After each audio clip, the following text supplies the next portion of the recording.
So my two rules are always integrity behind whatever I do, and also don't put it out if it ain't right. Like sometimes I think people who subscribe to my channel get annoyed with me because there will be periods where I'm kind of MIA for 2 weeks or something. And it's just because I don't believe in just putting out content to put out content just because people want content. Because then what happens is the quality goes down. And I think that's kind of when people kind of shift and find somebody else. And so I think, for me, it's integrity behind whatever I do. I'm not going to just latch onto anything or hop onto anything. And it's not even just with YouTube, it's with anything. If it doesn't make sense, or I feel like it's something that's detrimental to at least my experience as a Black person living in America, I'm not doing it. And again, all right, I want to welcome my guest, Calvin Michaels. So just going to give a short introduction. Calvin Michaels is a multi-talented entertainer with a diverse range of creative pursuits, a musical artist, producer, public speaker, choreographer, actor, stand-up comedian, magazine contributor. He has made a name for himself in many realms of entertainment. A graduate of the prestigious Howard University, he has released 2 studio albums and is currently gearing up for an upcoming release of a new album. Additionally, he's a producer and screenwriter, and he's most known for his YouTube channel where he tackles conversations on popular culture, politics, music, life, and current events. In addition to his creative work, he also served as director of a nationally top-ranked after-school program in the DC metropolitan area for 11 years. Yeah, that's a lot. And I feel like you wear a lot of different hats. What has inspired you to pursue like this huge range of diverse creative pursuits? well, thanks for that introduction. I honestly I don't know. I think it's just life happens and you kind of just fall into different spaces, and some are more successful than others, and you kind of just stick things out. And yeah, it wasn't intended to be, I guess the journey I'm on wasn't intended. You know what I mean? I thought I would just go to college and go do A&R in music industry, and then that would be my life. And all these other things kind of took place and came along the pipeline. So it's just kind of been a journey where I'm still, dotting I's and crossing T's. And fortunately, there's just been a lot of accolades to come with it. So it's just been fortunate, really great blessing so far. Yeah, and what was that journey like? Like did you always knew that you wanted to do these things? Were you creative growing up? So yeah, I was always somebody who was like really into just artsy stuff. There was a period in time where my parents, they were military, so we relocated overseas to Europe. And at the time, there wasn't really TV to watch because there was only one channel in English. So you didn't really watch TV. So for about 3 years, I didn't watch TV. So you find other things to do to stay entertained. And I guess for me, it became the arts and music and dance and watching. People would come from the United States and bring the concerts they recorded off HBO, and then I would just kind of copy what I saw, and just create different things. So it all just kind of slowly came together. And even with everything that I do now, one thing always led into the other. Some people always ask, like, well, how do you do all this stuff and still have like a life? And I always try to say, like, a lot of it is seasonal. The main 3 things I really focus on are pretty much the YouTube channel, or the content as far as the YouTube channel and the podcast. And then it's also the music, and then any kind of screenwriting. And then everything else kind of falls in somewhere in between the cracks when I can get to it, just because you still want to have somewhat of time, having some time to yourself. Otherwise you burn out. So you have to kind of balance everything so you're not, so overextended that you're Mm. not able to even perform within the things that you really like to do. You don't want what you enjoy to become a chore. Well, let's talk about the YouTube channel. So I discovered your channel right around George Floyd. You sort of posted a video about that. I think what attracted me to that is just like your honesty. And it's just like you were thinking a lot of things that I was thinking at the time. I was like, who's gonna say it? Like who's gonna like talk about it? What inspired you to make that video, but also like start your YouTube channel in the first place? Okay.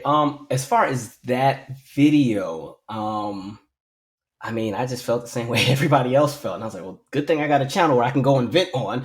And I think that video was just, I don't even remember what I said in it, but I'm sure that I just vented and let loose on there. And I've come to a space where a lot of times I think people are afraid to give an honest truth just because of the way society can sometimes be set up. But I think when you mean well and you're really just trying to educate, you're not in a space where you're trying to like cause controversy. But sometimes I think honest conversation and honest dialogue is the best, no matter how much it may burn or how much it hurts or stings. I think once the honesty is out there, then there's nothing that people can use against you based on how you see things or how you feel. As far as the YouTube channel, it originally was supposed to be promotion because I was doing stand up comedy at the time, and so I would do my shows, and then I would upload the comedy bits there, and then at the same time I was still teaching competitive dance teams, and so because at that point I think I was back and forth between DC and Washington State. Sometimes I couldn't always be physically there for rehearsal, so sometimes I would literally upload what would be my rehearsal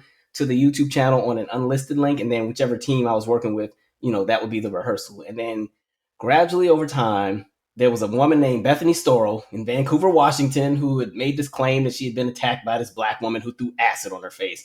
And then it turned out that none of that happened, and she actually threw acid on her own face. And for some reason, I just got triggered, and that was the start of my YouTube channel. And so it just, that was years ago, but it's just kind of grown since then. Yeah, no, I think like just I feel like it's a lot like you're just like going on. Do you ever script your videos? So, the hardest thing, I don't script them, but I do make bullet points. So, if I do the lives where I'm just, I'm on like how we're now, and I'm just talking and ranting, I'll just have the list of my topics I want to cover in a few bullet points. But if it's something a bit more structured, like if I do like an in the news video or like my So What Happened series, which is more of a documentary, it's a little bit more intentional with what's written there. But a lot of times, if you see my notes, it's just a topic and maybe three bullet points that I want to cover, and in between, before I started actually filming, I've kind of mapped out what I want to say. But no, I don't have an actual script just because a lot of times I just go off of how I feel at the same time. And I'm very animated. So it's hard to just read a script when you're an animated person because you're going to still jump off of it. So, I try to just structure and make sure that the important parts are written down. If I'm doing something where I have to yell out numbers or something, I always want those written down so I'm not giving the wrong information. But a lot of times it's kind of just a very structured conversation, but it's not scripted. Mm. And I can tell that you have a comedian background because like your videos are just funny, like just like funny to hear, like Thank just you. like how you portray things. That's what keeps me entertained. One thing that I've always wanted to ask you because you sort of allude to it, but because I hear more about like your work in Washington D.C. Oh, as far as are you talking about with the kids Yeah. or okay, yeah. So for 11 years, I was the director of an after school program, which is actually really, really cool. It was a great experience. It's something I didn't even know I was going to fall into, but I'm glad that I did. It worked out. I thought it was going to be a 1 year ordeal and then I'd go to grad school or something, and 1 year turned into 11 and I just never left.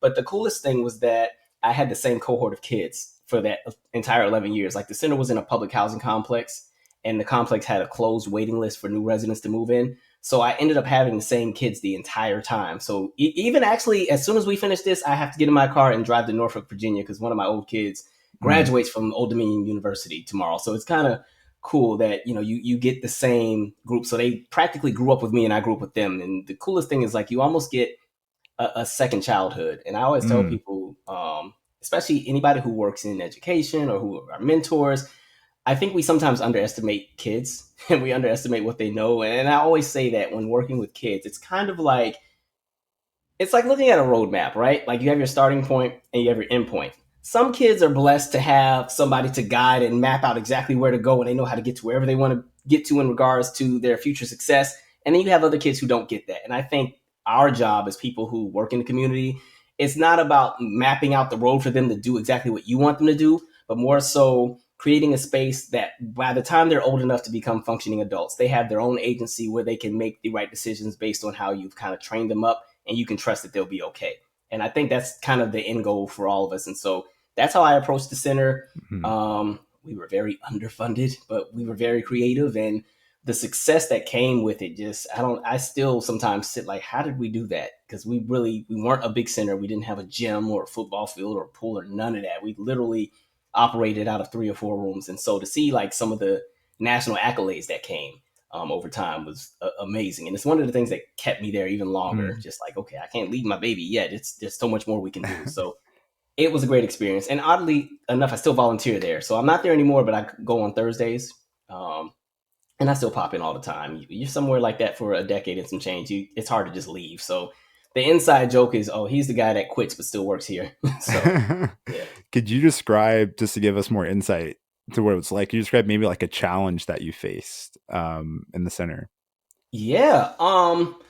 Again, the issue with funding. was really hard. When I came into that space, this is right after the last major recession. And so the entire nonprofit world got hit really hard. And then our work kind of also depends on who's in power as far as different administrations. And so a lot of times we had money to do nothing and we'd have to be very creative. So I pretty much created the space where my club would be more of a social club where we spend a lot of time helping the kids understand humanities and different things like that. But some of the challenges would be sometimes there wasn't even money to buy like supplies or snacks, or you have to find creative ways. And so we learned to work within the community. We learned to partner. Like partnerships are everything. If you ever want to go into nonprofit, partnerships will save your life, because again, we're trying to figure out field trips for the kids in the summer, but we only have so much of a budget. So kids want to go to fun places. They want to go to the theme parks and all this stuff. And if there's no money for theme parks, they don't want to keep going to the library. So you got to find creative ways to do things. So that was the biggest challenge, was the funding. But the good thing was that as our accolades started to climb, then more people wanted to invest. So by the time I left, it was like money was just being thrown at us. I was like, oh, now y'all show up after we sat here and pulled teeth and didn't even have enough money to do cooking class. But that was the challenge. But the good thing is that I had a really great team. Like the team I worked with was awesome. And again, the kids, the families, we were a very cohesive unit. And even though I was the boss, I worked very horizontally because I knew we were in the trenches together. So that's not really the time to push your weight around and try to remind everybody you're the director. Like that doesn't really help in that moment. So yeah, money was the biggest challenge, I think. But as far as the actual work with the kids, that was fun. That's the one thing that makes it hard to kind of leave that field, because when you go into corporate or the 9 to 5 world, you will never have that experience. That kind of experience is one where no day is the same. Every day is different, so there's always something to look forward to. Switching gears a little bit, I'm wondering, because you've worked a lot with young people, do you have any like advice you would give to someone who's young, maybe in high school, college, early in career, just about navigating that period of their lives? Yeah, networking is everything. I think that's kind of the one element people kind of leave out. I know when I was coming up, I just thought you go to college, you graduate, and then you get this really great job and life is great. And the one thing I think people kind of miss out on is if you're going to go into college or you're going to go into any kind of trade or whatever you do, networking is everything, because you never know who you're going to run into later down the line. You never know, what it is that somebody around you does or what kind of doors they can help open. So I always say you always want to be in a space to be prepared to be in the right place at the right time. I think sometimes one of the misconceptions is people are always like hard work, hard work, hard work. And I believe hard work is one element of it, but you also have to, like I said, be prepared to be in the right place at the right time. And again, that networking, that it makes things go a lot smoother. Sometimes I kind of hear this thing where people are like, oh, I only sleep 4 hours a day because I'm working, working, grind, grind, grind. And I'm like, yeah, but then you die at 59 from hypertension and everything else because you physically burned yourself out. I just don't think you can be your best if you're always exhausted because you've stretched yourself too thin. So I'm all about, again, working smart, but networking is everything. Like if Mm. you can get into the right doors, like a lot of the people you see in the fields that sometimes you may want to be in, it's because they ran into the right person and they were prepared when they ran into that person, or they had the necessary tools or what was, requested because they had already worked for it and had everything set up. I always told my teenagers, well, this just goes to show how much time has changed. I used to always say have a flash drive with everything on it that you would like to showcase. Like if say you Mm. want to be a fashion designer, have a flash drive with everything on it, just always ready, just in case you run into somebody. Now it's like you can just put it on Dropbox and send a link or whatever you want to do. But just being prepared, again, to be in the right place at the right time, networking. I think that's one of the greatest tools you can have, in addition to whatever talents you already have. And you've been able to create a successful YouTube channel. You've had a lot of success working with the center. What standards do you hold yourself to stay successful? For me, integrity is everything. And it also kind of sometimes comes at an expense, because I'm sure I could have a much larger platform if I chose to do things differently, but I just also don't want to ever regret anything that I put out. So my two rules are always integrity behind whatever I do, and also don't put it out if it ain't right. Like sometimes I think people who subscribe to my channel get annoyed with me because there will be periods where I'm kind of MIA for 2 weeks or something. And it's just because I don't believe in just putting out content to put out content just because people want content, because then what happens is the quality goes down. And I think that's kind of when people kind of shift and find somebody else. And so I think, for me, it's integrity behind whatever I do. I'm not going to just latch onto anything or hop onto anything. And it's not even just with YouTube, it's with anything. If to me, if it doesn't make sense or I feel like it's something that's detrimental to at least my experience as a Black person living in America, I'm not doing it. And again, the idea of just quality behind what I put out. I just don't believe in just putting things out to put it out, because then it's routine. And I think people move on to something else. And I'd also say you want to also expound and not be a one trick pony. So I think with my channel, we kind of jump into a bit of everything. Sometimes it's music, sometimes it's pop culture, sometimes it's politics, sometimes I'm cussing somebody out about something that happened on the news, sometimes it's race. And I think when you can kind of expand and jump into a bunch of different topics, it kind of gives you a broader appeal where people come to you for more than one thing. Because if a certain trend dies out, you go with it unless you have additional things that you also do. So that's kind of how I approach everything. And in creating those standards, were there any mistakes that you saw that you made or others make that you were like, don't do that? Okay, well, I'll speak for myself. One mistake I used to do, because again, especially when you're first trying to really build your brand, like I wasn't not the YouTube channel, I never initially had any goals for it. I just kind of made it and it turned into a thing. But then when I became a bit more intentional about wanting to have a larger channel, there was a period where I was always trying to be the first to give you the scoop, you know? Mm. And the problem with that is facts change over time, details emerge. And so I think it was, I don't even remember what year it was, but there were like 3 videos I had done back to back to back that all hopped on like something that was really big in the news in that moment, as, you know, the details are still coming in. And I jumped on the train, you know, made these great video views just flowing in like, yes. And then like 8 hours later, details have totally done a 180 and now I look like an idiot. And I'm like, shoot. And it was like 3 videos back to back. So after that, I was like, okay, you know what?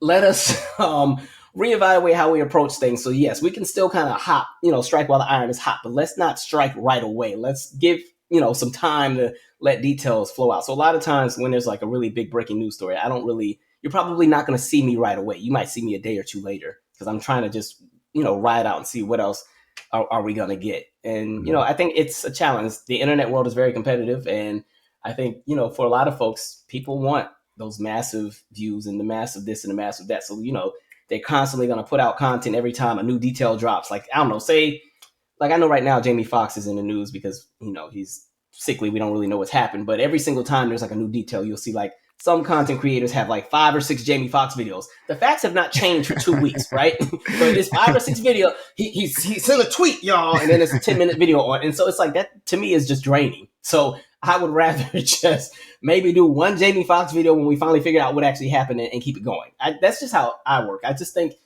you don't want to burn out because it can be demanding because you can spend so much time working on something, and as soon as you put it out, they're like, okay, now what's the next one? I'm like, dang, can y'all ride this one out first? So I know when I do like my So What Happened series, which is the music documentaries, those are like 2 hour, very detailed videos, and as soon as you put one out, before the video has even been out for the 2 hours that, you know, is the duration of the video, people are like, oh, well, can you do this artist next? I'm like, did you watch this video I have labored on for a month and a half? Like, finish it first. Hmm. So yeah, I've learned to not just hop on right away for viral views. Viral is cool, but viral is temporary. So you Mm. rather want something Mm. that's sustainable. Something that I've always personally wanted to ask you is because I see in your videos you have the books in the background. Do you have any book recommendations? Oh, okay. I'll give 2. So I always love to talk about race on my channel, but I think a lot of times race is hard to talk about because people always think it's coming from a standpoint of feelings. I try to approach it from the idea of structure and policy. And so a really good book that I've probably referenced a million times on the channel is The Color of Law by Richard Rothstein. And it's a really great book that just dives into the details of how the United States is set up in regards to housing and the federal housing or the FHA program, which pretty much left Black people out, right? And you know, you see how almost every major metropolitan city in the United States is laid out and how it still affects us today. And it jumps into a conversation about how like generational wealth is accumulated or how it was not accumulated depending on your experience. So that's a really great book. And then I'm a really big music head, so there's a great book called The Story of Motown by Peter Benjaminson. It's probably from the 1980s, I want to say, but it's a really great book about just the logistics of Motown as a label. And they literally go into detail about every act, whose contract said what were the tours like, how were they received overseas, how were they received in the United States, why is it that if you look at a lot of the entertainers from the 60s and 70s that came out of Motown, none of their records are certified, and then you just learn that the label didn't want to pay for the RIAA certification, so people look and assume that there's all these albums that came out that didn't sell anything, but it was just because the RIAA didn't certify them because the label didn't pay to certify, and SoundScan wouldn't be a thing until the 90s. So, all that kind of stuff I'm into. So that's a really great book as well. And both are also on Audible if you're somebody who your eyes get dry looking at pages and you just want to kind of hear the book. So those are my two I like to reference. Dope, dope. And sort of the last question here. So I know I saw you posted a short that you were working on a short film. Could you tell us a little bit about that, and also where people can find you and where people can keep up with you? Okay, so I have a podcast called Comedically Hardheaded, and it's kind of a storytelling podcast. I made the podcast because I think I was scaring people a little bit too much with the YouTube channel always going off about something. So, Comedically Hardheaded is like a bunch of funny stories. A director, her name is Caitlin Shane, found the podcast, thought it was hilarious, and was like, "Let's work together. Let's please do something." And so she and I, for the last 2 years, have been working on a bunch of content and projects and everything. But one of the projects was Pull Over So I Can Hit You, which is a proof of concept for something bigger that we're doing. And Pull Over So I Can Hit You is based on one of the podcast episodes when I learned how to drive and the entire family was in the car. And so that was a really great project. We shot it in LA. The cast includes Lorinda Hawkins Smith. She's been in a bunch of different things. She's been on That's So Raven and Raven's Home and Five Heartbeats and a bunch of TV shows. She plays my mother. Bobby McGee, he plays my father. He's also been in the Five Heartbeats. He's been on the Jamie Foxx show, all these different programs and everything like that. Brett Johnson is the actor who plays a young version of me. And then there's also, he's been on something on Netflix. I always forget the title of it, but he has a bunch of things going on. And then there's a kid named Zion Robinson who plays my younger brother. And so the cast was great. A lot of fun, lots of laughs. Robert Townsend was our mentor for this project. And so we shot it in December. It's been going through the editing process, and we're getting ready to map out our rollout as far as distribution and what else we want to jump into. So I'm excited about seeing where that goes. And where can people find you? Oh, well, fortunately, I finally built a website. I actually bought my domain name years ago and just figured one day I'll make a website. So you can actually find me on calvinmichaels.com or on most social media. If you just search Calvin Michaels, I'll pop up most likely under the username Give Me a Beat. So that's pretty much where you can find me. You Google Calvin Michaels, I pop up on everything. But if you go to the website, it already links to everything. So that's the podcast, that's the music, that's the YouTube channel, and the social media handles. Awesome. Well, thank you so much. This was amazing. Thank you for coming on to the podcast. All right. Thanks for having me.